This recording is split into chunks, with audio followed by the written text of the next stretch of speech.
Voluntários e involuntários, com Aguinaldo Farias.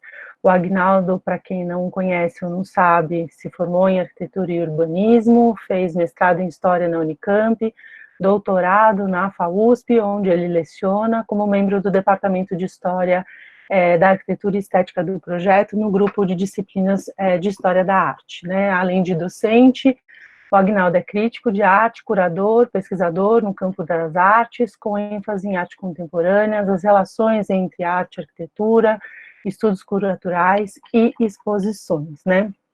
A dinâmica, como nos demais encontros, segue a mesma, então teremos inicialmente a apresentação do Aguinaldo, e na sequência abrimos aos debates. Eu peço então que vocês façam as perguntas pelo chat, que então serão encaminhadas por mim para o Aguinaldo, certo? Para quem está entrando agora, e lembrando que o Jorge já falou, a gente pede que vocês deixem os microfones e as câmeras desligadas para não dar interferência.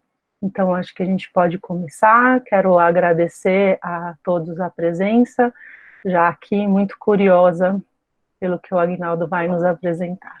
Obrigada. Obrigado, Joana. Eu peço que você não desligue a sua imagem, porque é horrível falar para uma tela vazia. A caixa está ali, também é uma garantia. É um grande prazer estar aqui.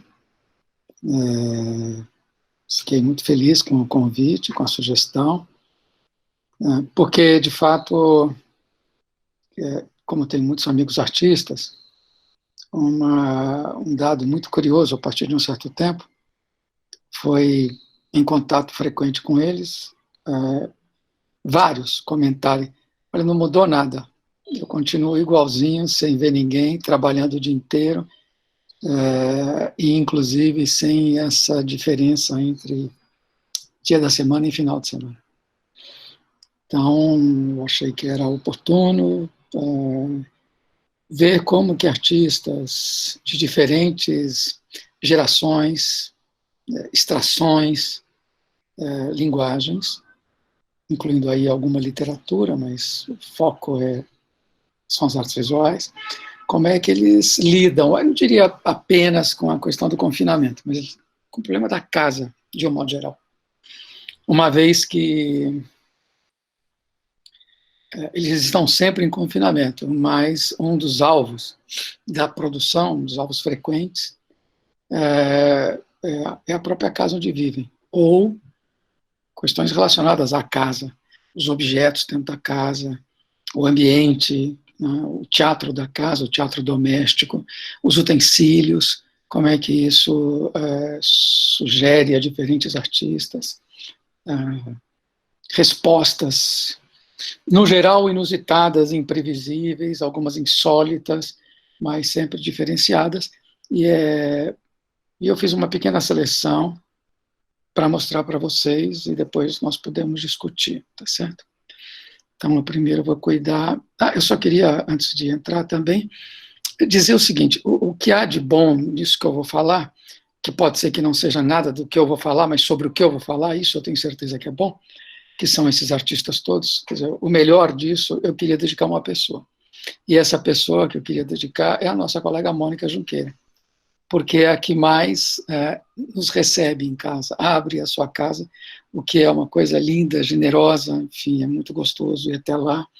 E quando eu pensei nisso, eu falei, puxa, eu acho que eu tenho que mencionar. Eu fico um pouco tranquilo, porque até agora eu vi que ela não entrou, eu espero que ela não entre, portanto, você sabe que às vezes ser alvo de uma homenagem pode ser horroroso, tem gente que não gosta. Isso não é homenagem que se faça a mim, então gosto da ideia que inclusive ela não esteja, não me incomoda muito. Mas vamos lá. Primeiro preciso me acertar aqui. Eu vou compartilhar então a minha tela e vou puxar a... Tá. Espera aí.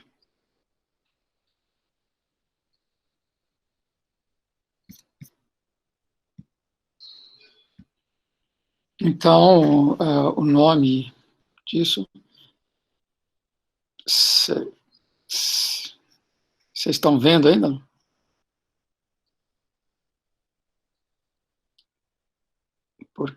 Não, você fechou a apresentação, Aguinaldo. Aqui não está dizendo que eu fechei, isso aqui é estranho. Está perguntando se eu estou parando a apresentação. Não, mas você fechou, acho que o PowerPoint, vê lá. Não, ele continua aberto. Pronto. Vocês estão vendo? Sim. Tá. Então, Viagem pela Casa, ou Artistas e Confinamentos. O nome é um tanto quanto vago, eu sabia disso. Isso nasceu, claro, do clássico da literatura francesa, Xavier de Maistre, no seu livro Viagens pelo Meu Quarto, e é onde ele faz uma espécie de apologia à imobilidade, que vai depois ser retomado quando o Cioran comenta Jorge Luiz Borges, ele chama de o viajante imóvel. Agora, o próprio Xavier, ele tem uma resposta na nossa língua, em Portugal, com o Almeida Garrett, que escreve Viagem pela Minha Terra. Mas, no caso aqui, é Viagem pela Casa, ou a casa com instância da viagem, navegando pela casa, enfim. E eu começarei por essa belíssima e tocante imagem do Matisse, já velho, Matisse em Nice, em 1950, uma foto do Walter Caroni, mostrando o Matisse impossibilitado de caminhar, de andar, de se levantar, e inventa um instrumento e faz das paredes da sua casa o suporte da sua expressão. E como nós podemos ver na imagem seguinte, ao lado tem-se as imagens que ele realiza a partir de tesoura e papel colorido, quando ele também, com dificuldade de empunhar o pincel, ele percebe que, cortando o papel colorido, ele cortava a cor. Não precisava ser uma cor aplicada por ele, né? Mas então essa ideia de que o artista inventa o seu próprio campo, por mínimo que seja, que no caso não é exatamente mínimo, mas ele vai arrumar uma maneira, um improviso, um jeito de dar conta da sua vontade de se colocar, de colocar alguma coisa para fora de si. Isso é muito importante porque nós estamos confinados, não temos saído, e espero que vocês não tenham saído, não sejam obrigados a sair, mas é claro que isso é massacrante, isso pode ser, pela monotonia, verdadeiramente insuportável, mas como Matisse mostra, enfim, também acho que tem um verso que parafraseia isso, do Jorge de Lima, que é: há sempre um copo de mar para um homem navegar. Então a ideia é que mesmo um copo já é possível para uma navegação, e acho que também isso repercute mais adiante na famosa frase, aí sim famosa, do Ailton Sica, da diversidade vivemos. Então eu queria lembrar essa passagem do artista, não só dentro de casa, mas fixado na cama, preso à cama, e ainda assim produzindo coisas, imagens imensas, e evocando, inclusive, o passado da pintura, que é o afresco. E aqui eu quero lembrar uma passagem magnífica da iconografia ocidental, por que não dizer universal, de Vermeer, a leiteira, e essa imagem que me parece, quer dizer, é uma imagem recorrente, uma situação recorrente, que é a luz filtrada pela janela. Como se sabe, de meados do século XVII, aí o mestre do claro e escuro, do jogo de luzes, luz e sombra, Caravaggio, já havia deixado sua marca. Mas Vermeer depura, aperfeiçoa, aquieta o contraste e vai descendo a um nível de refinamento, a uma situação muito suave, muito delicada, muito sutil. E eu quero me referir também como que, de algum modo, a casa, ela traz dentro de si o mundo, de algum modo. O próprio mundo exterior, que aqui não é visto, que aqui vem sob a forma da luz, que passando pela janela, ela se dissolve nessa iluminação, nossa atmosfera cálida, nós vemos o exercício delicado que da leiteira derramando o leite, e que eu queria mostrar, ainda que quero sinalizar mais do que mostrar, indicar mais do que mostrar, por problema da qualidade da imagem. Essa pintura, que é de 45 por 41 centímetros, portanto, é uma pintura pequena, mas eu queria chamar a atenção para o detalhe dessa pequena cascata produzida com leite e que se espraia por esse tecido e que fica evidente aqui, mais aqui. A gente vê esses pedaços de pão quebrados como se fora uma topografia, transformada em pão, portanto, é o gesto, e sempre, isso é constante também na obra do Vermeer. Vermeer sempre tem esses interiores, e grande parte dos interiores tem um mapa por detrás.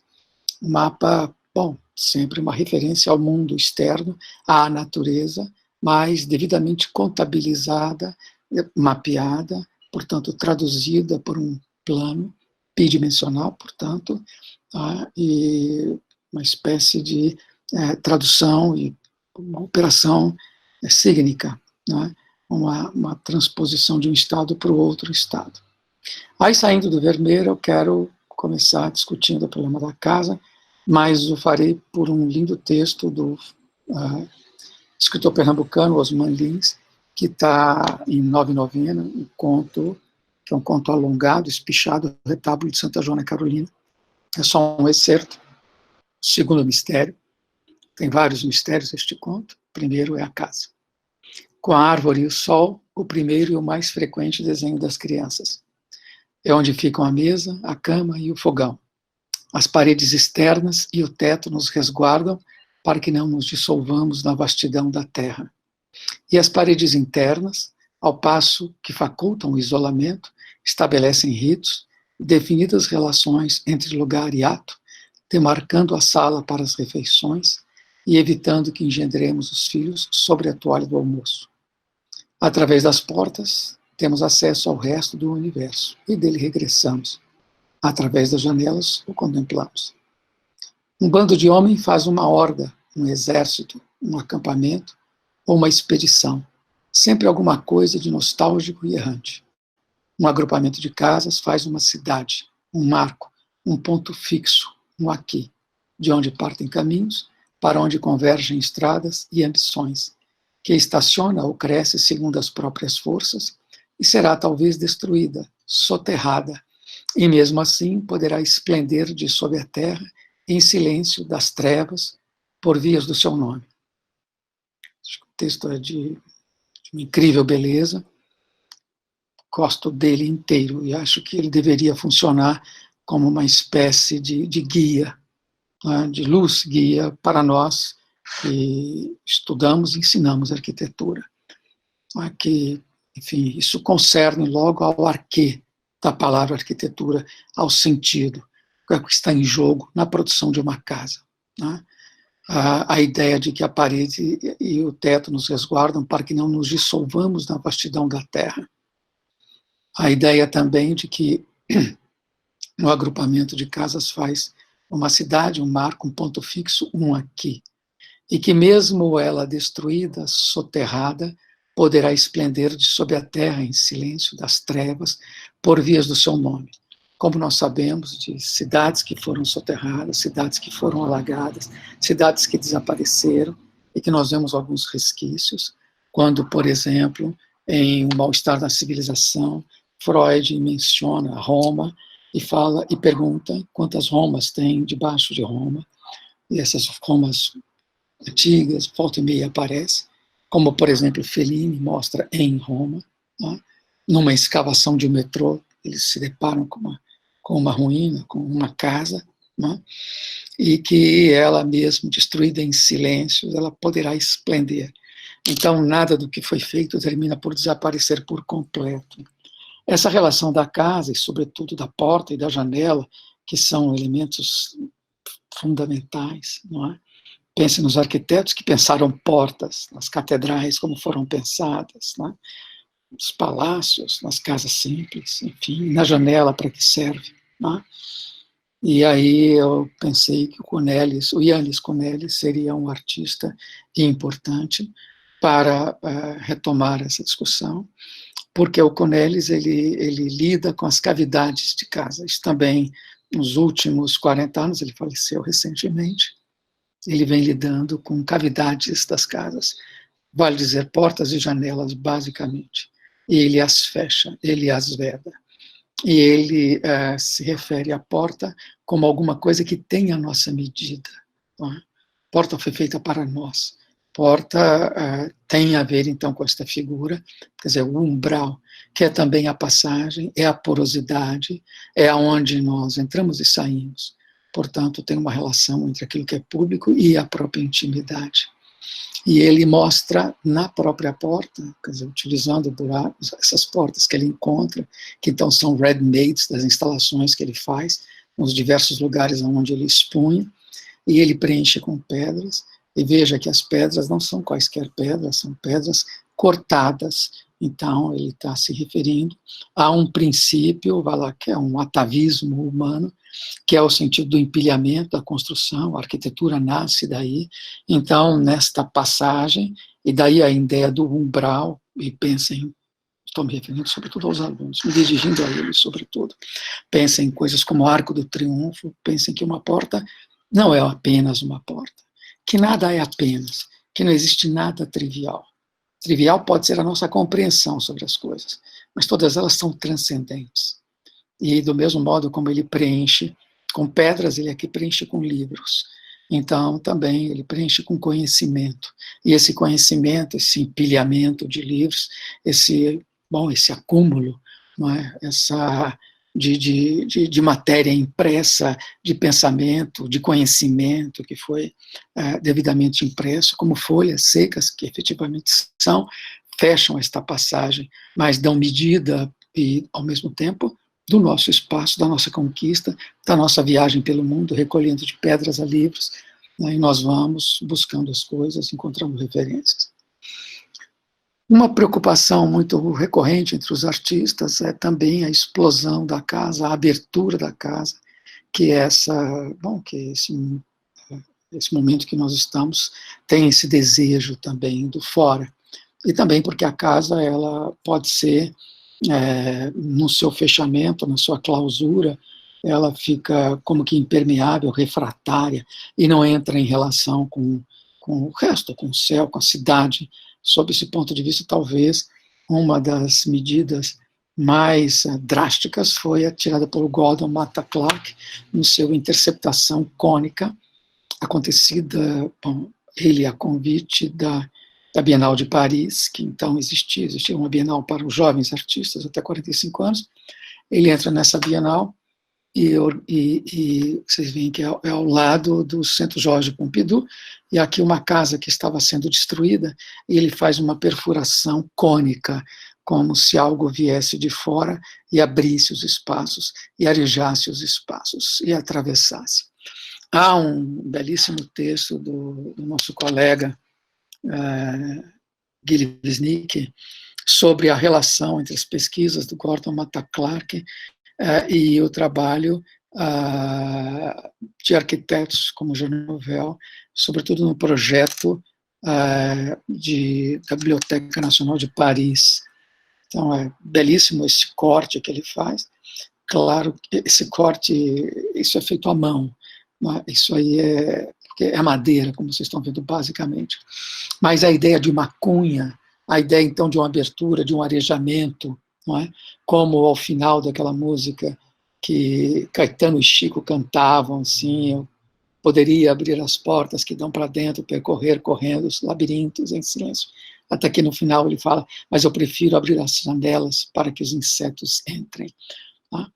Aqui é uma passagem também muito interessante do Rubens Mano, fotógrafo artista paulista, até onde eu sei, posso estar enganado, mas que trabalha aqui, ele passando pela Casa Verde, que é o nome do bairro, que também é esta casa, ele descobriu que a casa seria demolida, ele conversou com o sujeito que estava se ocupando da demolição e perguntou se o sujeito poderia fazer a gentileza de derrubar as paredes internas, a parede frontal e a parede posterior.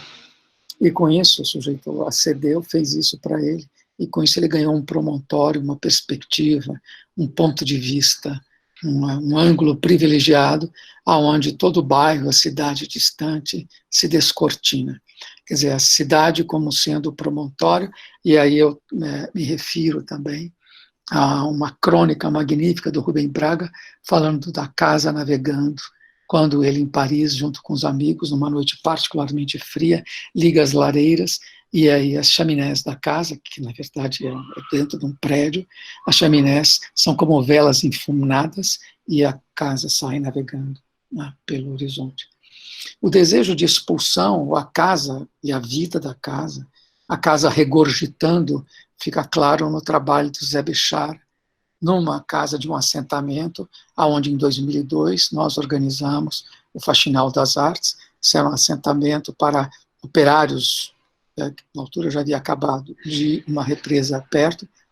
Deixaram 150 casas, que o governador Jaime Lerner transformou em 250, e criou uma espécie de escola para professores do ensino fundamental e secundário do Paraná, e durante 15 dias, em 2012, em maio, salvo o melhor juízo, nós tivemos para nós essas casas, nós, pessoal das artes. Eu convidei uma grande quantidade de artistas. Zé Bechara, fora do seu ateliê, não sabia o que fazer, até que entendeu o que ele devia fazer, imaginasse uma casa que expulsasse todos os móveis para fora. E aí ele foi expulsando, né? Foi jogando isso para fora. Esse trabalho foi uma virada dentro da trajetória dele, a ponto que em 2004, 2 anos depois, ele coloca no Salão Monumental do Museu de Arte Moderna do Rio de Janeiro uma exposição chamada A Casa, onde tem esta espécie de maquete, só que isso é em tamanho real, quer dizer, isso aqui tem 3 metros de altura aproximadamente, talvez até um pouco mais, e esses objetos, camas, mesas, são como que regurgitados, expelidos, vomitados para fora da casa. Então, imagino também que os objetos eles fiquem lá encapsulados, dormidos, apaziguados, domesticados, mas que há um desejo de rebelião em alguns deles. O mais evidente é a vontade mesmo de fuga, de escape, de evasão nossa, como acontece aqui, no Kabakov, Ilya Kabakov, o homem que voou para o espaço do seu apartamento. Kabakov é um artista russo, então ele viveu o pior do que havia, enfim, os artistas foram alvo do stalinismo e mesmo da situação até a queda do muro. Então o desejo de fuga era uma constante em várias das obras, fossem elas visuais, fossem literatura, enfim, as pessoas queriam sair, e aí ele monta esta instalação, que é uma coisa que ele monta quando ele já está saindo, porque a rigor, a arte, por exemplo, de instalações, as linguagens mais transgressivas não eram bem vistas, não eram cultivadas, então ele fazia isso meio solitariamente. Hoje esse trabalho, ele está no Centro Jorge Pompidou, faz parte da coleção do museu. Então ele monta essa gambiarra, isso é muito próximo a nós, familiar, né?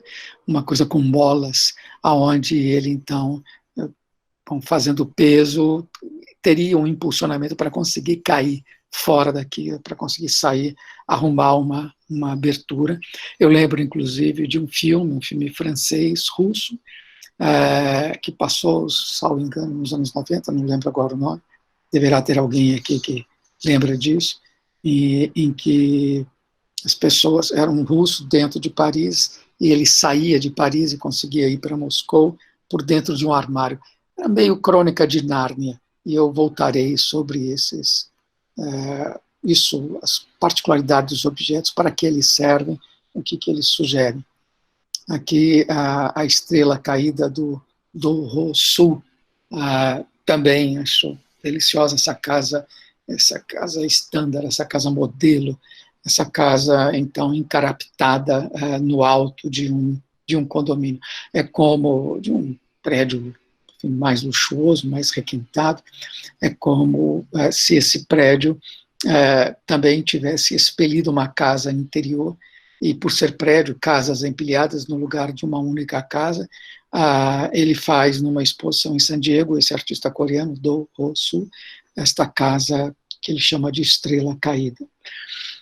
As casas, então, elas são jogadas de lado, as casas também, elas morrem, elas desaparecem, como as cidades, as casas elas vão sendo demolidas. Nós assistimos esse espetáculo implacável, inexorável, na cidade de São Paulo, em todos os cantos, mas aqui em São Paulo é especialmente forte essa volúpia destrutiva, né, que é, na verdade, de erradicação da nossa própria memória.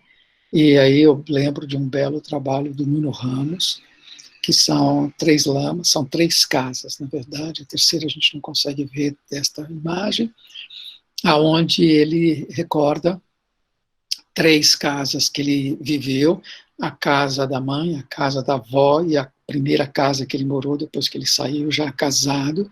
Essas casas estão mergulhadas em lamas distintas, o nome do trabalho é Ai, Pareciam Eternas, porque isso é um trecho de uma poesia do Drummond, mas eu vou citar um outro excerto, essa linda poesia Morte das Casas, de Ouro Preto. Lá vão, enxurrada abaixo, as velhas casas honradas, em que se amou e pariu, em que se guardou moeda e no frio se bebeu. Vão no vento, na caliça, no morcego, vão na geada, enquanto se espalham outras empolvorentas partículas, sem os vermos a fenecer, sem as vermos fenecer. Ai, como morrem as casas, como se deixam morrer, e descascadas e secas, ei-las sumindo-se no ar. É belíssimo, isso está em Claro Enigma, salvo engano. Então tem a ver com esse processo de morte das casas, porque as casas são corpos, e isso é muito evidente no trabalho do Henrique Oliveira. O Henrique Oliveira, que inclusive está na foto, é quem está contemplando sua própria obra, que é uma obra feita de tapumes. Ele era aluno aí na ECA, da Artes Plásticas, e um aluno sem dinheiro, e pegava ônibus todo dia para ir para a ECA, no começo dos 2000, e o que ele mais via era tapume, e na falta de dinheiro, ele começou a roubar tapume de construções, pegar tapumes velhos, e a partir disso, dilacerando, tirando os diversos estratos, as camadas, e percebendo a flexibilidade do material, e também a força cromática desse material, começou a fazer essas construções. E aí, essas espécies de tumores, ulcerações, mas é como se, então, esses abscessos, que é o próprio corpo da casa, vai expondo, vai expelindo, vai colocando para fora, entumecendo, vai crescendo, e ele chegou a produzir uma coisa como essa, na Casa dos Leões, que é uma casa conhecida no centro de Porto Alegre, para a Bienal do Mercosul, em 2009. Veja, a partir também sempre utilizando esse material, que é o tapume, e ele foi fazendo com que isto fosse saindo para fora como num inchaço, como se essas paredes, então, elas fossem supurando, né? Aqui é uma vista mais fechada, um ângulo mais próximo, e eu gosto muito da pessoa de óculos escuros passando tranquila diante dessa casa que vai em direção a ela. Uma outra artista muito interessante, anterior ao Henrique, que tematizou o problema da casa, o problema da parede, foi a Adriana Varejão. Foi no sentido que, porque ela está produzindo, mas o trabalho dela seguiu outros rumos. Esta é a sala que ela tem, é um pavilhão que ela tem em Otim, que é exuberante e de grande interesse. E esse Se Ela Canto Provoca Maremoto, são, então, pinturas barrocas, são feitas à maneira de pinturas barrocas, legítima tradição da azulejaria portuguesa e do enfeite português. E ela comenta que primeiro, o trabalho dela tem a ver com o fato de que a colonização ela vem não sob a forma apenas de um aparato policial, por exemplo, de estatutos, formas de regra, mas vem através de materiais de construção, vem através de técnicas construtivas, vem através de decoração. E se o azulejo foi feito para ornamentar, ela aqui cria uma desestabilização dessa ornamentação portuguesa típica, especialmente voltada para casas que fiquem à beira-mar, para que evitem a erosão, o efeito abrasivo da maresia. Então, com isso, a porcelana e o azulejo, ele, por não ter poros, ele é mais reforçado, enfim, ele resiste mais às intempéries. Mas se vocês olharem aqui, por exemplo, nessas imagens, vocês percebem que estão todas craquelando, pois tudo aqui está craquelando. É como, então, se o ambiente não resistisse, e, primeiro, ela desorganiza como um daqueles jogos de mão, resta um, que você vai girando, eles desembaralham, e aquilo que então era um céu com querubins, e a gente vê as figuras dos anjos, dos querubins barrocos, viram um grande maremoto, à maneira daquela pintura, daquela gravura clássica japonesa sobre o mar de Kanazawa, com aquele mar revolto, encapelado, e todo ele estilhaçando, ou à beira de estilhaçar, coisa que ela então deixa evidente no andar de baixo, quando ela faz uma parede, e essa parede que é de azulejo, e o azulejo como sendo essa ideia de um material perfeito, no sentido do isolamento, no sentido de selamento daquilo que está por detrás. Né? Nós, por exemplo, quando alugamos uma casa ou compramos uma casa, a primeira providência é pintá-la, e fazemos isso, talvez inconscientemente, mas fazemos isso para selar aquilo que aconteceu, o que teria acontecido, as vivências anteriores, que de alguma maneira impregnaram a casa. As casas foram construídas por nós, e como mostrou o Cornelis, estão intimamente relacionadas a nós, então elas são organismos, e quando chega-se perto, você percebe vísceras, músculos, ossos, tudo aí por detrás desses azulejos. Né? Então, ainda em casa, quero lembrar de um poeta extraordinário português, muito pouco lido no Brasil, o que é uma injustiça que nós fazemos para conosco. Falemos de casas da morte. Casas são rosas para cheirar muito cedo ou à noite, quando a esperança nos abandona para sempre. Casas são rios diuturnos, noturnos rios celestes, que fulguram lentamente até uma baía fria que talvez não exista, como uma secreta eternidade. A casa como uma baía fria. Bom, o poema é longo, o poema é extraordinário, e para nós, arquitetos ou ligados à arquitetura, afeiçoados à arquitetura, é muito tocante, é muito comovente. E eu queria mostrar esta imagem dessa secreta eternidade, desta baía não fria, mas resplandecente, do Robert Adams, esse fotógrafo norte-americano, metafísico nessa atmosfera. Ele deixa que a luz estoure, e aí as pessoas ficam diante da janela, a janela como bastidor, a janela como uma pintura, a janela, por conta dos batentes, é ali que a casa se abre para fora, e me digam se isso não tem a ver com o Vermeer que eu já mostrei, só que visto frontalmente. E aqui uma outra imagem, e note que o título é Colorado. Essa não tem título, quer dizer, ali é um título de um estado, é um título de uma paisagem, é um título de um território norte-americano, da onde ele pertence. A luz, então, do Colorado. É como quando, por exemplo, nós vamos para o centro-oeste e ficamos extasiados de luz. É quando vamos para o Rio Grande do Norte e é insuportável sem óculos escuros. Aí a gente entende Tonet escrevendo no século XIX para os amigos franceses, dizendo que é impossível pintar neste país, o país ao Brasil, com essa luz horrorosa, tenebrosa, que entra queimando tudo e estourando tudo.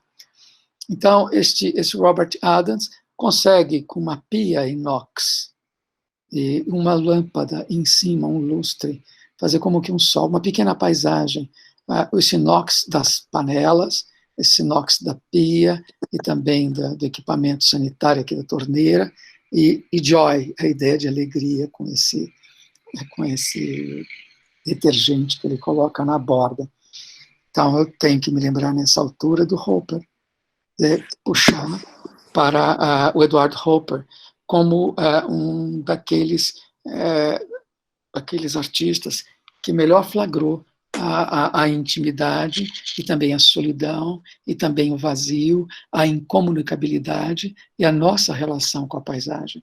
Do lado de fora, o renque de árvores, e vemos a iluminação, vemos como as fibras dos galhos, o céu também escovado, vejam o capim amarelo, e a pessoa contemplando no umbral, esse umbral basculante que abre e fecha, recebendo o sol de chapa, mas devidamente resguardada dentro desta bay window.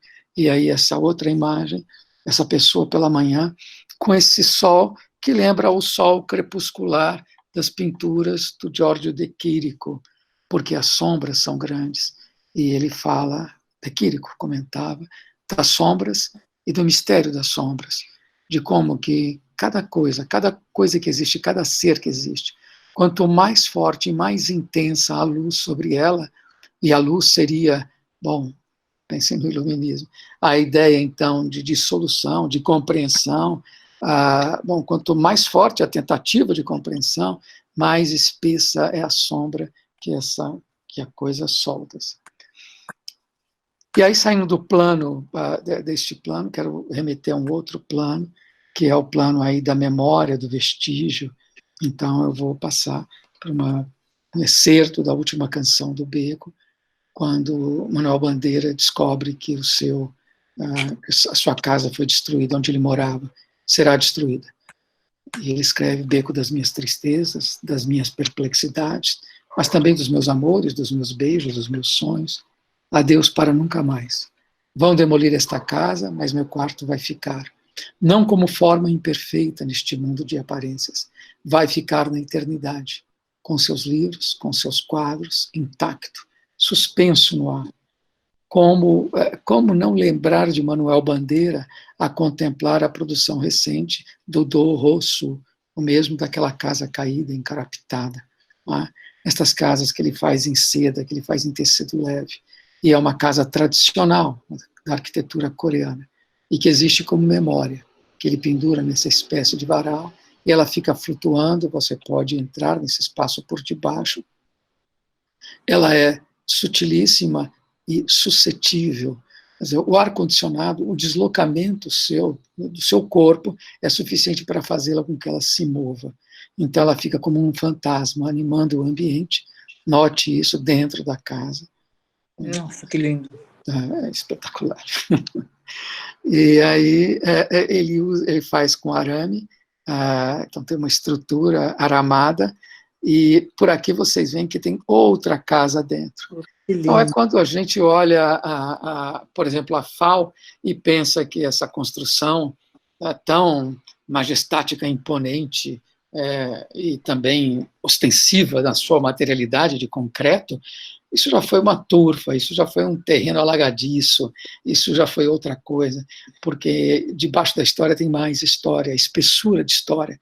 Então, são 3 casas aqui: a casa da exposição, onde isso está acontecendo, a casa a segunda casa, que é esta roxa, e que tem, por sua vez, um desenho um tanto quanto clássico, não é? Claro que um ecletismo, mas recendendo, exudando o classicismo, e dentro dela uma casa tipicamente coreana, não é? Flutuando, tudo isso em seda, e aqui ele vai fazer exemplos mais recentes disso, que também é um modo de condenar isso, de mostrar que também isso está condenado, isso vai desaparecer, isso será substituído, que parecem containers, né? E me agrada muito a linha vermelha da escada, como sendo também uma espinha dorsal. E aqui eu lembro da queridíssima Carmela Gross, que nos honrou com a sua presença há bem pouco tempo, professora da ECA, né, e faz essa casa flutuante, essa casa de luz. A casa é só à esquerda, tá, gente? Aqui à direita é a parede de vidro do estúdio dela. Então está sendo refletida, mas a imagem fica linda, e a ideia de flutuação cresce ainda mais, né? Queria lembrar que a Carmela Gross, ela tem uma série de trabalhos, este sim, diretamente ligado ao confinamento. Ela é mãe de 3 filhos, e aí ela não tinha tempo não tinha lugar, enfim, o ateliê da casa dela era a mesa da sala de jantar. Ela colocava as crianças para dormir às 9, acordava às 3 da manhã, e das 3 da manhã até às 7 da manhã, quando as crianças acordavam, ela era artista. E aí os trabalhos tinham o tamanho da mesa da casa dela. Então eu também imagino que a casa dela, no momento do trabalho, aquilo flutuava, aquilo se elevava.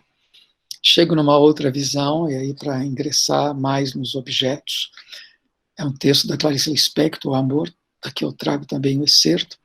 Sua precaução reduzia-se a tomar cuidado na hora perigosa da tarde, quando a casa estava vazia sem precisar mais dela, o sol alto, cada membro da família distribuído nas suas funções. Olhando os móveis limpos, seu coração se apertava um pouco em espanto. Mas na sua vida não havia lugar para que sentisse ternura pelo seu espanto. Ela o abafava com a mesma habilidade que as lides em casa lhe haviam transmitido. Saía então para fazer compras ou levar objetos para consertar, cuidando do lar e da família, à revelia deles. Quando voltasse era o fim da tarde, e as crianças vindas do colégio exigiam-no. Assim chegaria a noite com sua tranquila vibração. De manhã acordaria aureolada pelos calmos deveres. Encontrava os móveis de novo, empoeirados e sujos, como se voltassem arrependidos. Quanto a ela mesma, fazia obscuramente parte das raízes negras e suaves do mundo, e alimentava anonimamente a vida. Estava bom assim, assim ela o quisera e escolhera. Amor é um conto protagonizado por Ana. Ana, além de nome, é um palíndromo. Tá? Então, é uma possibilidade de ser lido do avesso.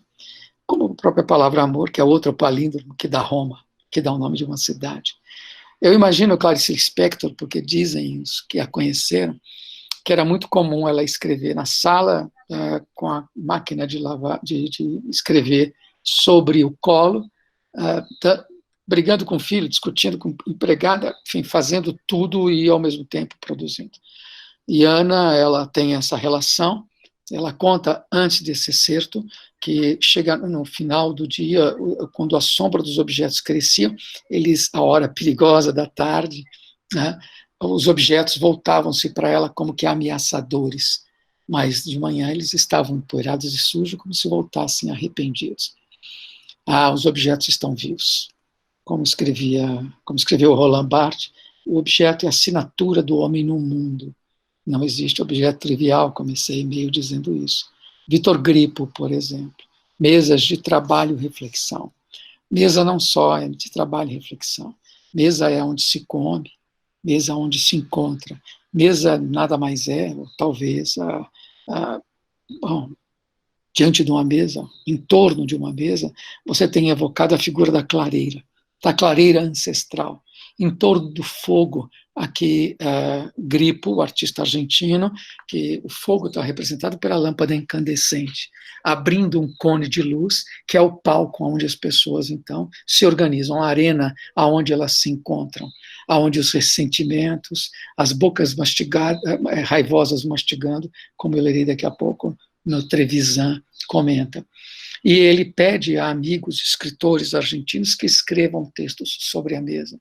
São mesas catadas, são sobrevividas. Ele vai nos brechós, enfim, nos entulhos, nos lugares de despejo, nos lixões, e pegavam essas mesas velhas e as recuperavam, meio que dignificando, porque uma mesa é uma conquista, uma mesa é um prodígio, é um objeto extraordinário, faz parte dos bens mais essenciais que o homem produziu, e que, por exemplo, os designers têm conta claramente disso quando o projeto do semestre por exemplo, projetar uma mesa. Né? Aqui, a Carrie Mae Weems, uma fotógrafa norte-americana, ela faz uma sequência em 1990 da mesa da casa dela. Esta que estamos vendo aqui ao fundo é ela própria. E ela vai, contando cenas. Então, este é o cenário, esse é o set de filmagem, diria, aonde, então, as encenações cotidianas dos encontros, das relações, ela, portanto, ela dispara isso, mas isso é armado. Evidentemente, ela constrói a cena, e com isso ela dá o peso próprio, o tratamento que é adequado a este grande objeto, que é a mesa. Aqui ela com o seu namorado, e aqui a gente muda para uma outra fotógrafa, Mary Frey, e essa belíssima aproximação que ela faz entre a Santa Ceia e essas mulheres no café da manhã. Não é? A ordem, o hierarquismo, não é? Toda a circunstância, o silêncio e a tensão envolvida aqui nessa transposição clássica dessa passagem bíblica. A família contemporânea é de outra ordem, muito mais bagunçado, muito mais anarquizado, e nós veremos isso também em outras imagens. E aí, novamente, no Cornelis colocando esses armários suspensos, balançando, como se fossem seres também, como se estivessem pendurados, e aqui como se fosse um desfile, algo fúnebre. Então, pensem nas histórias dos armários, naquilo que eles carregam, naquilo que eles acondicionam, a história da vida dele. Aqui é como se fosse uma procissão, um desfile, um féretro, sempre o peso da cultura, sempre a relação do homem nas suas conquistas. Bom, vocês estão vendo aqui também, de novo, uma cavidade, uma porta fechada, esse fecho que é feito com roupas. Então, a roupa pertence, tem a ver, está na sintaxe desse próprio armário. Ele vai construindo, vai evocando esses objetos. E agora uma passagem, um outro texto, magnífico texto do Dalton Trevisan, Apelo. Amanhã faz um mês que a senhora está longe de casa. Primeiros dias, para dizer a verdade, não senti falta. Bom chegar tarde, esquecido na conversa de esquina. Não foi ausência por uma semana. O batom ainda no espelho, o prato na mesa por engano, a imagem de relance no espelho. Com os dias, senhora, o leite primeira vez coalhou. A notícia de sua perda veio aos poucos. A pilha de jornais ali no chão, ninguém os guardou debaixo da escada. Toda a casa era um corredor deserto e até o canário ficou mudo. Para não dar parte de fraco, senhora, fui beber com os amigos. 1h da noite eles se iam e eu ficava só, sem o perdão de sua presença a todas as aflições do dia, como a última luz na varanda. E comecei a sentir falta das pequenas brigas por causa do tempero na salada. O meu jeito de querer bem. Acaso é saudade, senhora? As suas violetas na janela, não lhes poupei água e elas murcham. Não tenho botão na camisa, calço a meia furada. Que fim levou os saca-rolhos? Nenhum de nós sabe, sem a senhora, conversar com os outros. Bocas raivosas mastigando. Venha para casa, senhora, por favor. Então, essa é uma passagem especialmente pungente do Dalton Trevisan, falando da relação da casa. A casa como cenário, a casa com os personagens, a casa com os vestígios, a casa e a decoração, como essa decoração estranha, da Laurie Simmons, que ela vai registrar, a casa com essas cores, que tipo de cenário é esse? E aí eu lembrei do Isaiah Weinfeld, um arquiteto nada estudado dentro da nossa faculdade, que é cheio de não me toques, e ele vale a pena ser estudado. Por exemplo, aqui, porque ele discute a sala de jantar como sendo um cenário. Isso aqui é um cenário, isso aqui é um palco italiano, uma boca de cena, e isso é próprio de quem assistiu, por exemplo, e bem com o Descachame da Burguesia do Buñuel. E, sobretudo, a referência mais direta a isso é a cena da sala de jantar em Fanny Alexander, do Ingmar Bergman, onde o pai das crianças, das duas crianças, Fanny e Alexandre, está sendo velado. Eles chegando, eu tentei buscar essa cena para vocês, mas não consegui, fui incompetente, me perdoe. Mais uma vez, Kabakov, para criar um contraste. Essa casa magnífica, grande, da alta burguesia paulistana, e aqui o Kabakov fazendo uma sala soviética combinada com banheiro público, tudo junto. Então, é aquela solução de habitação popular que o Joseph Brodsky, o grande artista russo contemporâneo do Kabakov, embora já falecido, tratou em seu livro Menos que Um. Menos que Um era o nome que esse tipo de apartamento era nomeado em São Petersburgo, por exemplo. As pessoas viviam como nós vivemos nas nossas comunidades, como aqui se vive, nessa situação de alta aflição. Né? As casas, os objetos podem ser perigosos, como Mona Hatoum, que é uma libanesa que foi estudar em Londres, e aí o país entrou em guerra civil e ela não voltou, e terminou estudando, e se escrevia para a mãe, e ela faz a casa, cozinha, cama, toda atravessada por fios, tudo isso aqui descascado, tudo isso aqui eletrificado, tudo isso aqui perigoso. Quer dizer, você estava na sua sala de jantar, como hoje de manhã eu li sobre o garoto de 14 anos, dentro de casa, e levou uma bala perdida. Nessas situações de guerra em que nós vivemos. É assim que a coisa acontece. Nós passamos álcool em tudo. Uma pequena maçaneta, ela pode ser o lugar da infecção, pode ser o lugar do contágio, nos enche de medo, porque temos medo não só daquilo que vemos, mas sobretudo daquilo que não vemos. E aí a casa é uma espécie de um bunker, ela apresentava com esses cabos de aço. Você, portanto, não podia atravessar esta barreira. E aí um grande exemplo da casa, dessa ideia de contágio, desses seres nojentos, asquerosos. E ontem eu lembrava da minha saudade, lembrava com os amigos numa reunião da FAO, das saudades que eu tenho das baratas do Monte Sinai.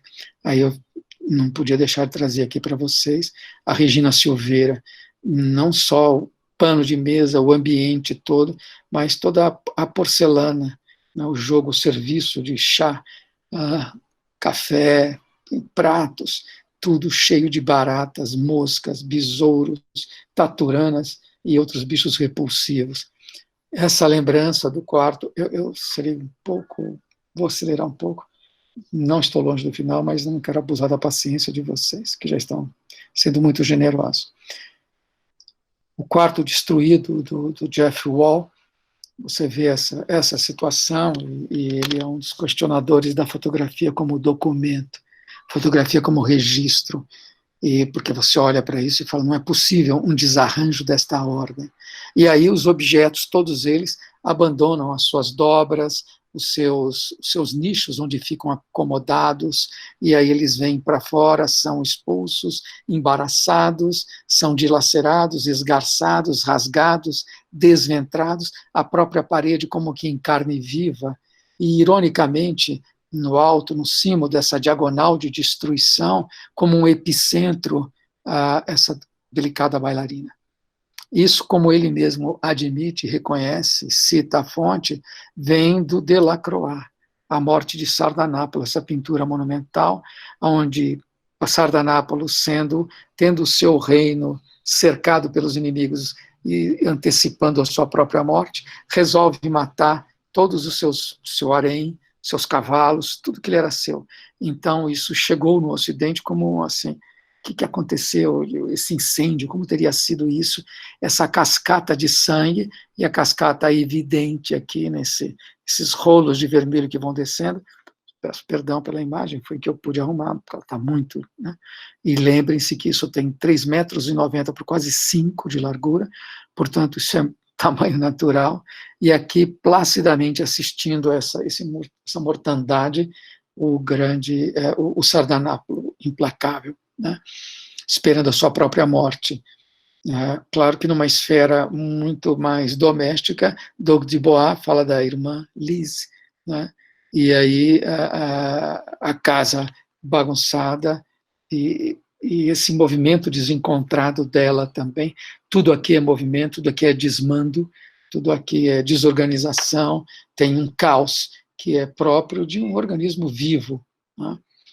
A Tina Barney reduz isso para um outro lado, pega a vida urbana, dentro da casa, a família, e mostra cada um com interesse, os olhares divergentes, quer dizer, não há um entendimento, não há alguma coisa que dê a soldadura, que articule, que organize essa vivência. Interessante a cabeça dessa pessoa aqui, na frente de uma paisagem. Mais uma vez, Jeff Wall, falando da insônia. Bom, e essa situação tudo no Jeff Wall, convém salientar, são sempre posado, isto não é espontâneo, isso não é um registro.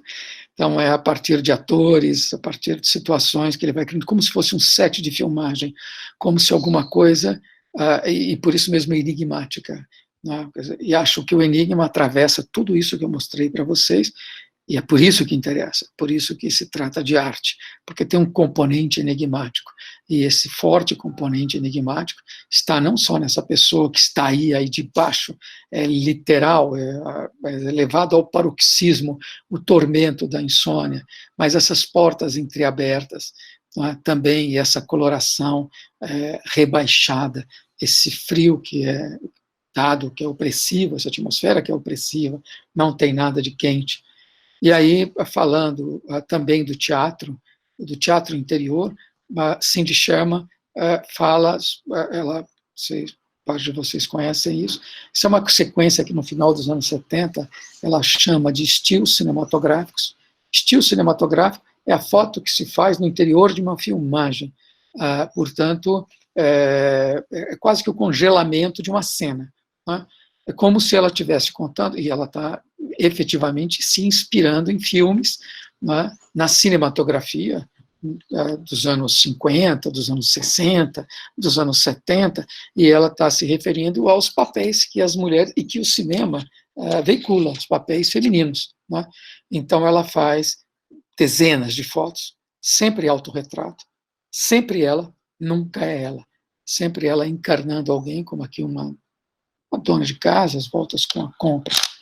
E aqui eu quero fazer uma pequena homenagem aos arquitetos, a nós, portanto, mostrando algumas fotos da Denise Scott Brown. A Denise Scott Brown, aqui só Denise Scott Brown, mulher do Venturi, do Robert Venturi, que é uma fotógrafa esmerada, não sabia disso, soube muito recentemente, que está tendo uma exposição dela, ou estava tendo.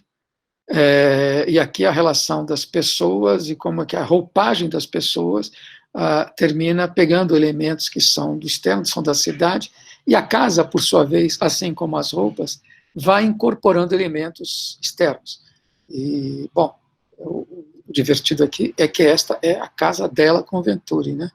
Obama, essa estátua da liberdade, uma pintura, uma fotografia, quer dizer, esse McDonald's, esse signo, com esta cadeira, com o Mickey, e com esse papel de parede, os ornamentos, é uma miríade, é uma mescla, uma amálgama de referências. Né?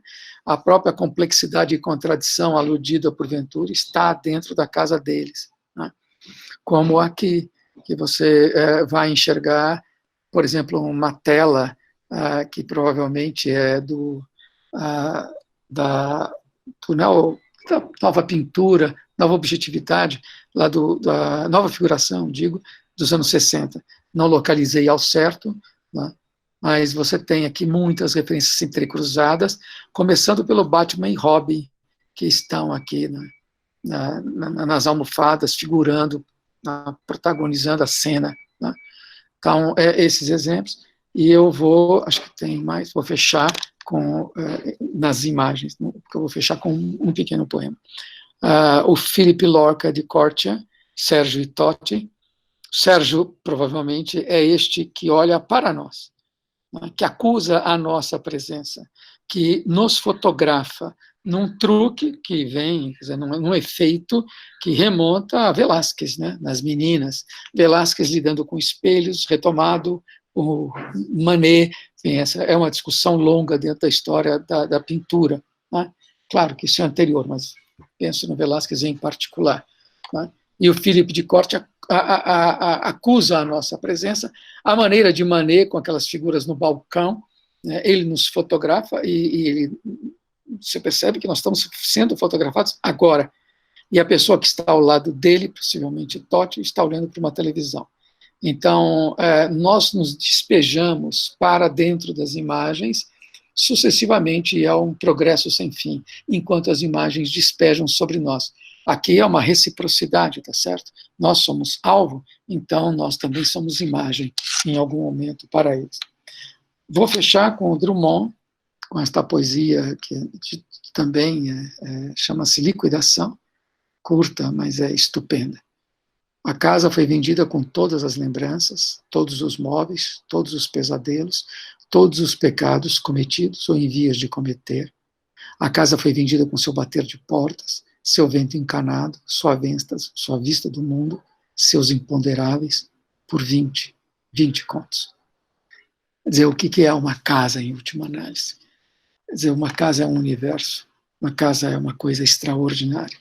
Tem todos os móveis, mas também tem todas as lembranças, tem todos os pesadelos, como tem bater de portas, como tem rangido, tem o vento encanado, tem a vista do mundo.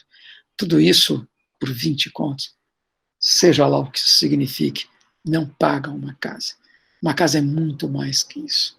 Então, nesse momento que nós estamos condenados à casa, na verdade, devemos fruir essa possibilidade, de algum modo, o privilégio de estar em contato com alguma coisa que, de alguma maneira, nos faz, tanto quanto nós a fazemos. Bom, era isso. Agora isso aqui era uma imagem que eu tinha que ter tirado. Não que não merecesse, que ela é excelente. Deixa eu parar a apresentação. É isso. Bom, Aguinaldo, muito bom te ouvir. Antes, enquanto as pessoas vão se animando a fazer perguntas, eu não tenho exatamente uma pergunta, mas talvez um comentário para pensar junto com você. Interessada que sou como você em pensar a arquitetura a partir de outros parâmetros em diálogo com a arte no sentido amplo, né?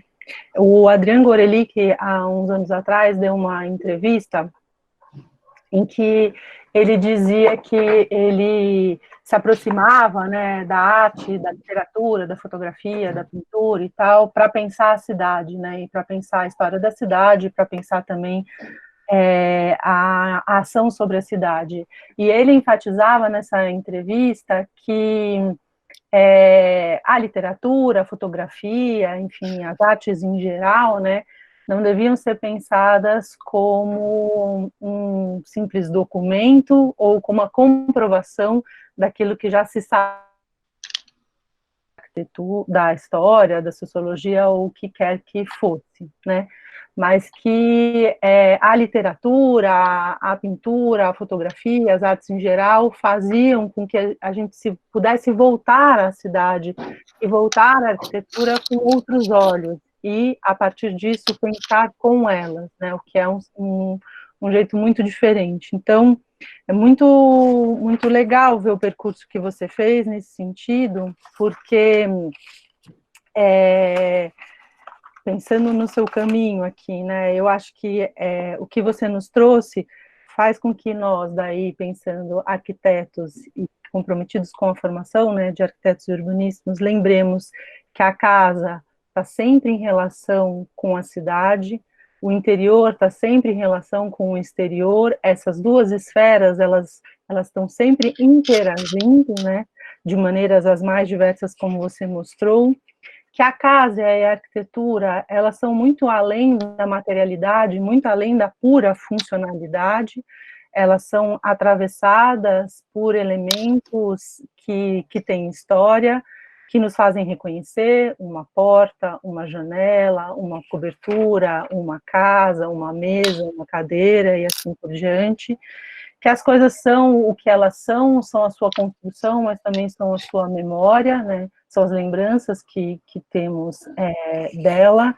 e, portanto, elas podem morrer, elas podem não existir, mas elas estão aí em nós, né, e conosco, e, finalmente, que os objetos têm vida, né, e a gente fala muito isso em relação aos objetos, mas, na verdade, a arquitetura também tem vida, e se nós a desenhamos, né, dentro da nossa profissão, a verdade é que elas também nos desenham, né, e também incidem sobre a nossa vivência, né, e a nossa forma de ver e de estar no mundo, né.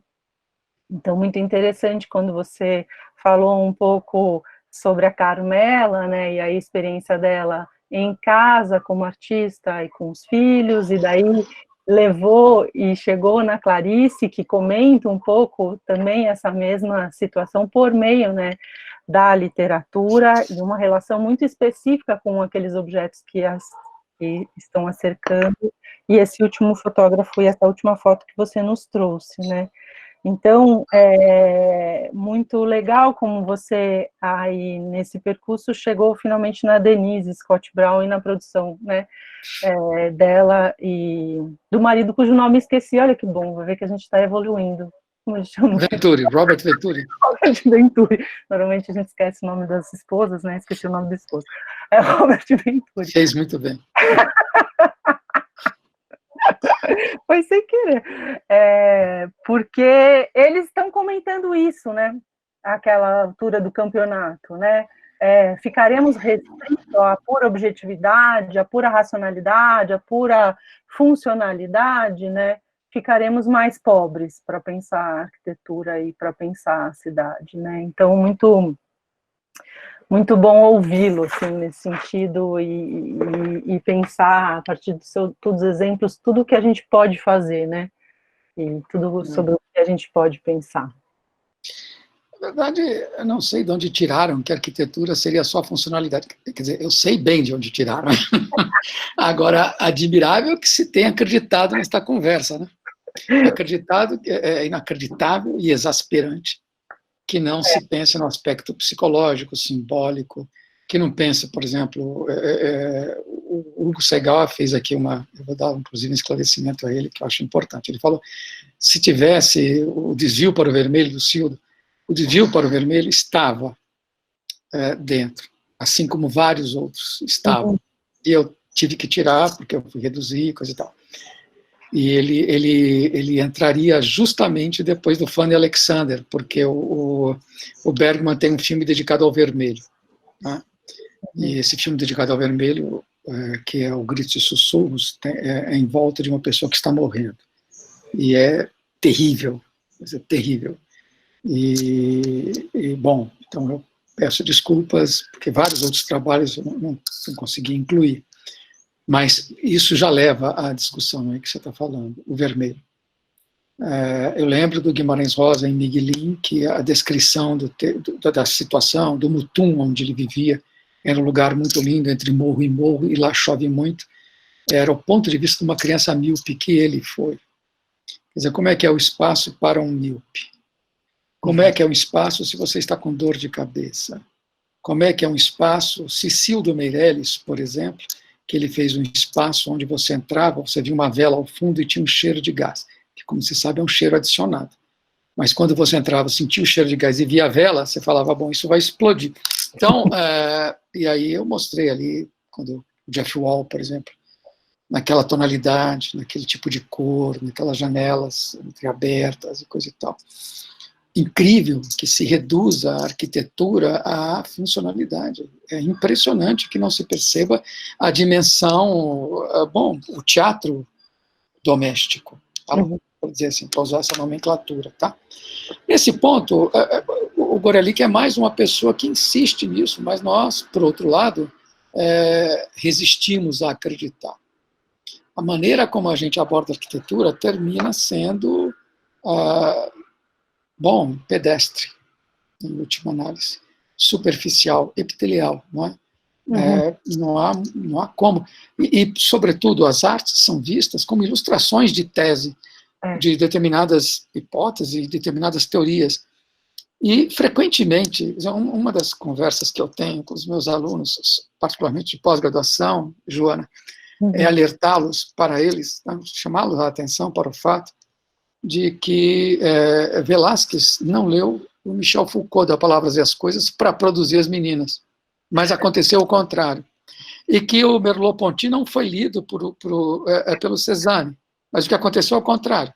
Então, você tem dezenas de casos, mas dezenas, onde os artistas trazem as grandes questões. São eles que introduzem as grandes questões. Não só antecipações do tipo 1984, vaticínios como uma cataclisma de poluição nuclear, no Dom DeLillo do ruído branco, mas questões ligadas à sensibilidade. E mais ainda, eu escuto entre esse descaso de olhar os artistas e a obra deles à contraluz de alguma teoria, portanto, é para comprovar e para corroborar o que estou... Sendo que os grandes teóricos, eles nascem justamente de uma leitura muito sensível do que é o mundo. Você pode conceber a prosa do Walter Benjamin e os objetos do Benjamin sem a poesia do século XIX? Não. Quer dizer, ele lida, então ele lê, por exemplo, Baudelaire com muita precisão, e é daí que ele tira mais do que uma lição, inclusive uma maneira, um approach, uma maneira de abordar, uma forma de narrar as coisas. Ele reinventa a história de algum modo. Então, me incomoda muito essa ideia da arte como sendo reflexo, em última análise é isso, quando, na verdade, ela é uma produtora de temporalidades. Ela obriga você, ou ela enseja, obrigar não, ninguém está obrigado a nada, mas ela enseja que você perceba detalhes, aspectos que estão ali contidos e que você não perceberia de outro modo. Então o mundo fica muito mais rico sob esse ponto de vista, né? Porque em vez de você estar sob o jugo de uma certa noção de tempo e espaço que são padronizadas e convencionais, você se alimenta, o seu corpo, a sua sensibilidade. Vale dizer, há um desrecalque do corpo, e não só do corpo, da sua mente, né? E também, no ponto de vista da inconsciência, as coisas vão crescendo. Lembremos-nos do Dante Alighieri, citado pelo grande Calvino, com a imaginação, o lugar onde chove. Então, a ideia da chuva da imaginação, isso é Dante. Tá? Então, como é que a gente tem que fazer? Então, acho muito importante isso. Por isso, é sobre isto que nós nos batemos no grupo de disciplinas de História da Arte, e por isso que eu nunca quis sair de curso de arquitetura, porque achava importante defender as cores da arte, e é por isso que nós somos tão amigos, né, Joana? Você, a Ana Castro, Zé Lira, a Mônica, enfim, tanta gente, porque eu estou ligado com pessoas que estão muito interessadas nisso também, o Luiz Antônio, enfim, que estava aqui agora há pouco, a Marta. Nós temos essa preocupação, sabemos que a arte enriquece muito, né, a nossa compreensão do mundo nós mesmos. A gente tem uma pergunta aqui do Vinícius Quirino. Você quer ler? Está um pouco comprida, talvez ele está pedindo para você. Está no chat. Ele está pedindo para você. Você poderia falar um pouco sobre as obras de arquitetura arte do Underwasser, que criou a teoria das 5 peles. Ele criou, por exemplo, um grande conjunto habitacional em Viena, com 84 apartamentos, numa linguagem psicodélica que entra a arquitetura do Castelo Rá-Tim-Bum. Criou talvez os primeiros tetos verdes, hospitais para o câncer, era um ecologista. Bom, pelo visto você conhece mais o Underwasser do que eu conheço o Underwasser. Então, Vinícius, você não tem a dúvida que a gente vai marcar um encontro para conversar sobre isso. Não é que eu não conheço, mas conheço muito pouco e eu não tenho material para mostrar. Você não está fazendo exatamente uma pergunta, essa demanda sua, ela não tenho como preenchê-la, acho que é uma coisa mais para a gente explorar. Como não tem nenhuma imagem, fica estranho eu ficar falando, porque fica muito abstrato. Eu peço que você me desculpe, me compreenda a situação, mas eu estou à sua disposição para a gente conversar sobre isso, porque eu acho o artista formidável, mas não fosse porque ele sai fora total do padrão. Ele confina com outro tipo de referência, que são os artistas que não têm propriamente uma formação convencional, enfim, ele tem uma outra relação com o mundo. Ele é muito contestado, mas eu quero lembrar que esses artistas que não têm uma formação, e que durante muito tempo nem foram chamados artistas, embora não seja o caso dele, mas era gente que interessava a Paul Klee nos anos 20, no final dos anos 10.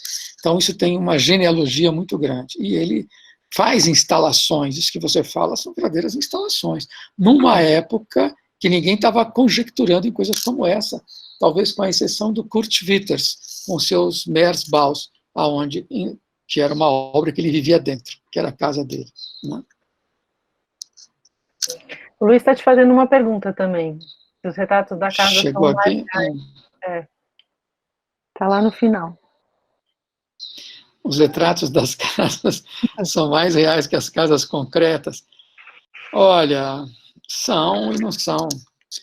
Porque o que acontece?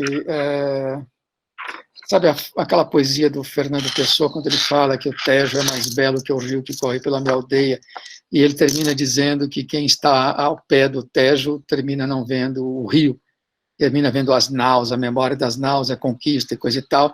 Então, este é um problema, porque ele pertence a toda a gente, ele não é de ninguém, ninguém está olhando para ele. E como o rio que corre pela aldeia dele não faz pensar em nada, quem está ao pé dele, está somente ao pé dele, ele é muito mais belo.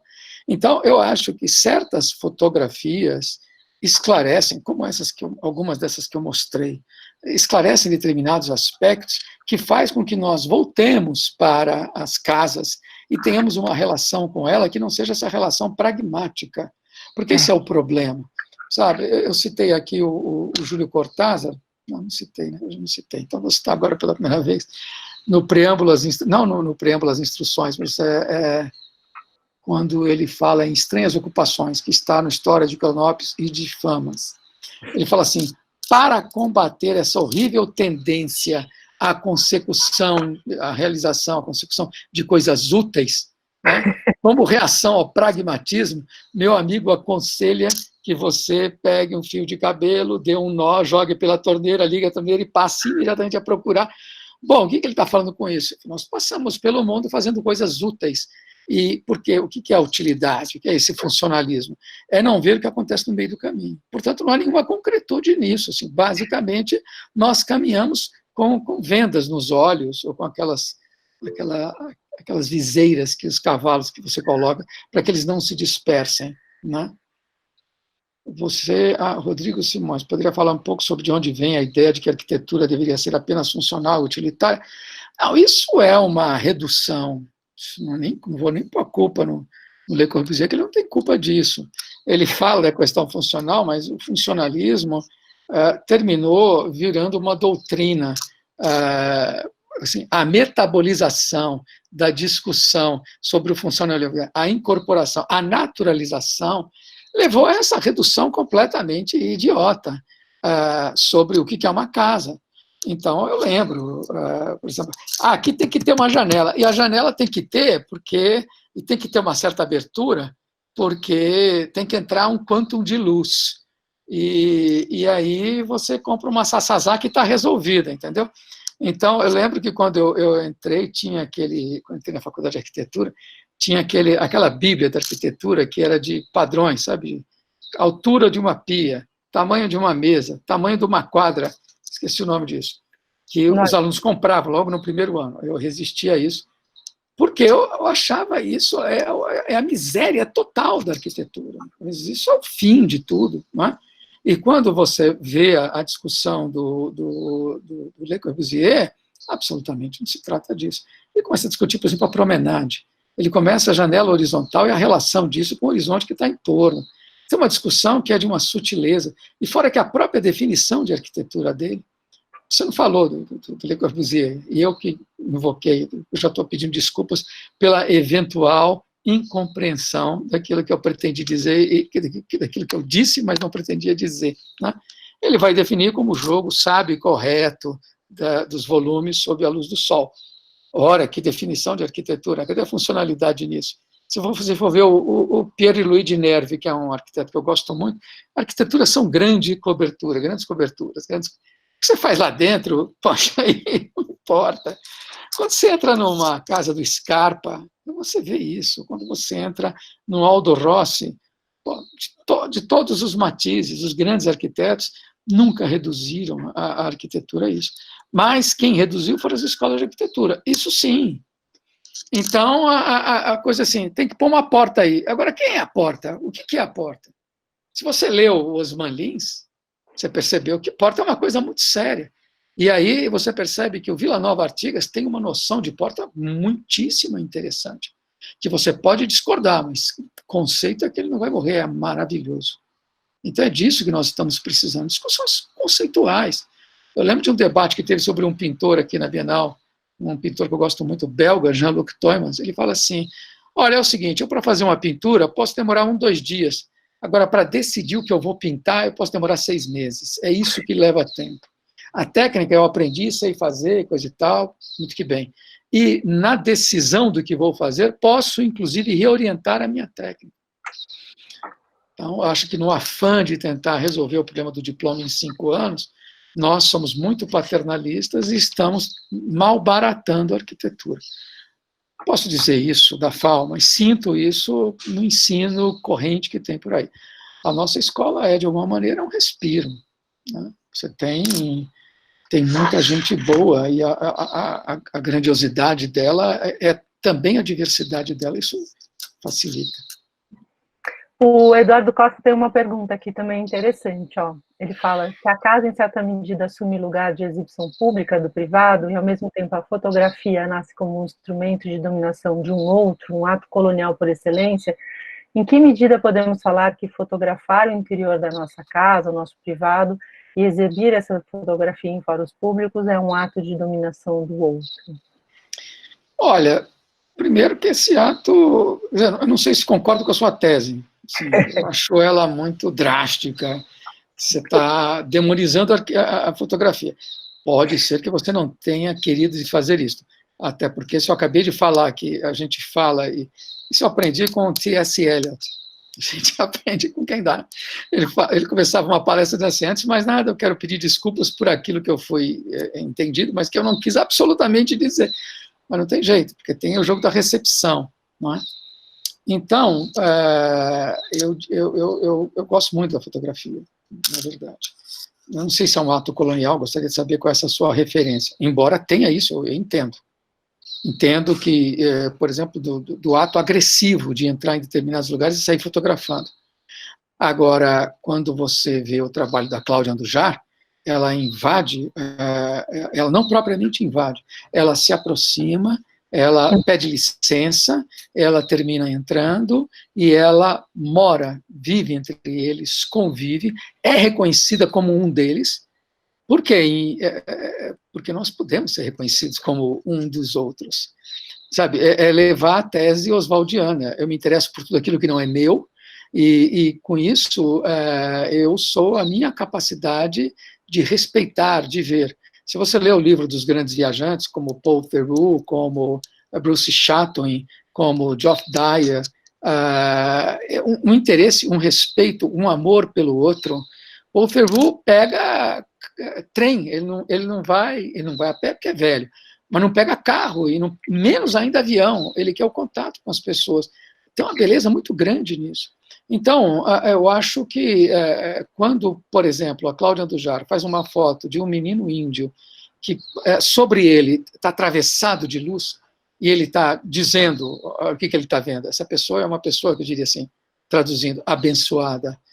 Aquilo é uma epifania, aquela pessoa é quase uma divindade aqui na Terra. E o dado da foto é o seguinte, ela não teria conseguido fazer aquela foto se ela não vivesse entre eles. É porque ela vive, porque eles se acostumam mais, ela é amada por eles. É que eles abrem para ela essa possibilidade. Então, você sabe como tem que entrar... alguém me avisou para eu pisar nesse chão devagarinho. Então, se você entra e pede, isso é uma coisa. Depende do modo como você pede.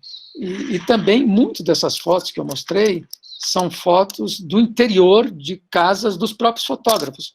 Então, há nisso, né, quando não há uma legítima cumplicidade. O cara, por exemplo, essa última imagem é total, né, cumplicidade do Cortia, que o cara está fotografando a gente, coisa e tal. Ele montou esse negócio.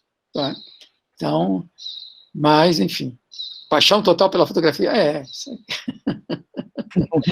eu imaginava. Aquela foto que você falou que parece uma paisagem, que é a foto de uma cozinha, também é muito forte, né? Porque isso que a gente às vezes fala e parece meio teórico, né? Que os objetos têm vida, os objetos não conformam e tal, aquela foto é bem contundente, né?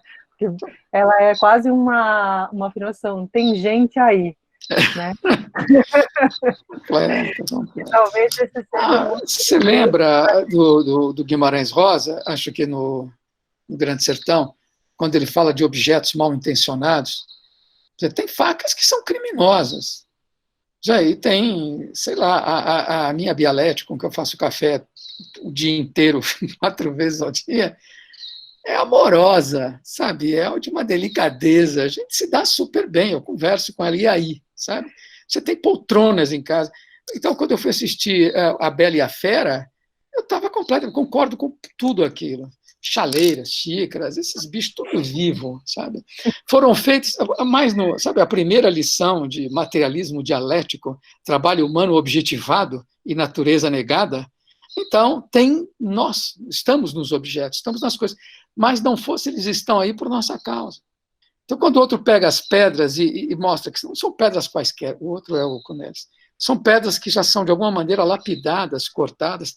Então, somos nós escrevemos o nosso rosto no rosto do mundo, nós vamos alterando o mundo e nos alteramos nessa relação. Isso é uma beleza incrível. A gente ainda tem tempo mais umas perguntinhas. Ó, Stephanie Guerra está perguntando se você podia comentar a perspectiva de praticamente todas as entrevistas, lives, reuniões e eventos virtuais que temos atualmente. Me refiro ao pano de fundo de quem fala, que na maior parte das vezes é uma estante de livros. É que a gente comprou no mesmo lugar, né, Aguinaldo? Foi. Eu tinha mais dinheiro, comprei uma mais refinada que a dela. Mas não é, na época ela é mais alternativa, então ela quis um modelo mais alternativo. O que acontece, eu acho, Stephanie, bom, eu, na verdade, agradeço. É muito mais do que eu consiga deglutir, mas eu acho que isso é uma maravilha, é um privilégio.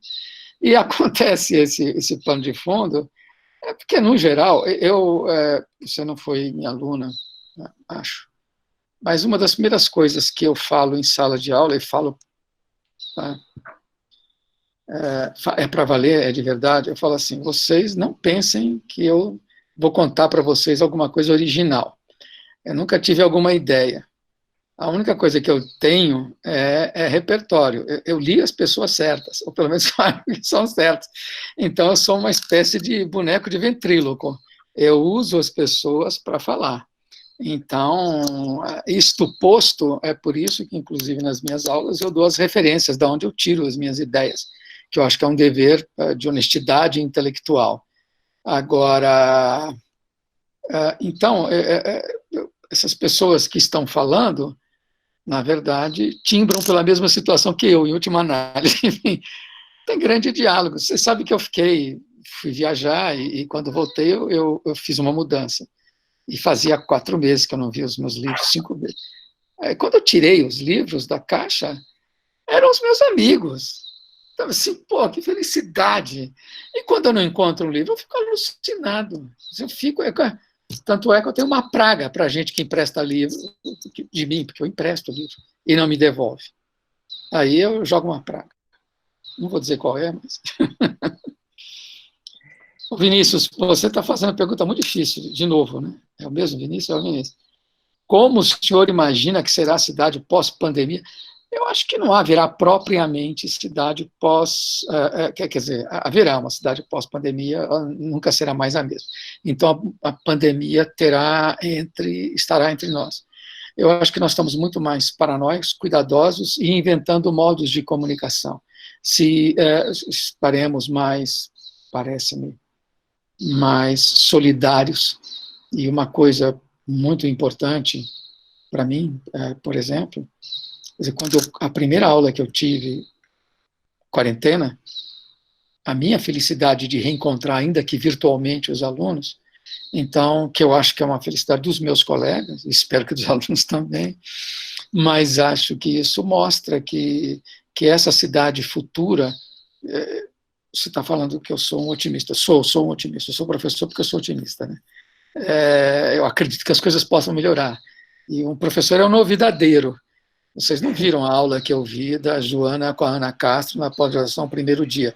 É típico de professor, que é assim, olha, tem uns caras super legais, uns textos maravilhosos, a gente vai mostrar isso para vocês. Então, quem não leu, que felicidade. É isso. Então, se for para isso que caminhar, tanto melhor. A gente tem que tirar alguma lição desses percalços terríveis, né? E um percalço dessa magnitude, com tanta gente morrendo, meu Deus, isso é um trauma, isso vai ficar. Não é possível que isso não nos impacte profundamente, né? A Beth acho que quer fazer uma pergunta, mas parou no meio do caminho. Acho que ela desanimou. E também acho que eu tenho uma outra reunião e você. Sim, acho que foi bom. Tivemos perguntas, uma boa conversa, né? Ah, ela entrou. Na verdade, como você imagina que será o distanciamento necessário para a observação da obra em tempos imersivos de Covid? Olha, tem obras que são imersivas, não tem jeito. Você tem distanciamento para algumas obras, tem outras, não tem jeito. Quando você vê, você está lá dentro. Quer dizer, o Turrell, ou você entra dentro do trabalho dele, ou você não tem o trabalho dele. Não é? Então, você vai ver o Teatro da Vertigem, por exemplo, na rua, naquele sítio que ele arruma. Como é que é isso? Não tem mais aquela situação de isolamento, aquele espaço neutralizado, suspenso, e você está a cavaleira observando isso. Não, nós estamos misturados, cada vez mais misturados. Para alguns outros trabalhos, não. Para alguns outros trabalhos é provável que teremos problemas dessa ordem. Não teremos muito contato. Mas os museus já são muito chatos em relação a isso, né? Tem uma série de normas. Os museólogos, antes da pandemia, já cuidavam que a gente não se aproximasse, não ultrapassasse faixas. Você vai lá no MAC, dá um passo em falso, toca uma buzina, uma sirene, só falta vir bombeiro e a polícia prender você porque você está infringindo uma lei. Então, não sei. Bom, Bom, isso, né? muito bem. Acho que sim, podemos fechar. Muito obrigada, Aguinaldo. Foi ótimo estar Obrigado. essa tarde Bom, contigo. tudo de bom para vocês, felicidades, até a próxima. Até a próxima. Tchau, tchau. Tchau.